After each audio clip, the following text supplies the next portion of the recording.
घड्याळ कुठे लावावं या संदर्भात बोलणार आहोत. पूर्व दिशा मुख्य 4 दिशा आहेत: पूर्व, पश्चिम, दक्षिण, उत्तर. पूर्व ही उगवतीची दिशा आहे, तर पश्चिम हे मावळतीची दिशा आहे. म्हणजे पश्चिमेमध्ये अंधार आहे आणि पूर्वेकडे सगळा उजेड आहे.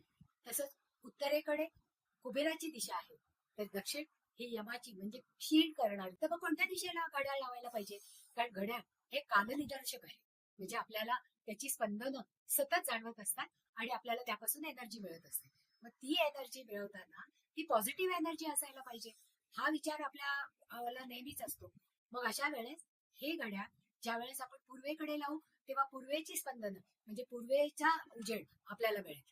पश्चिमेकडे लावलं तर आपल्याला मावळतीची स्पंदनं मिळतील.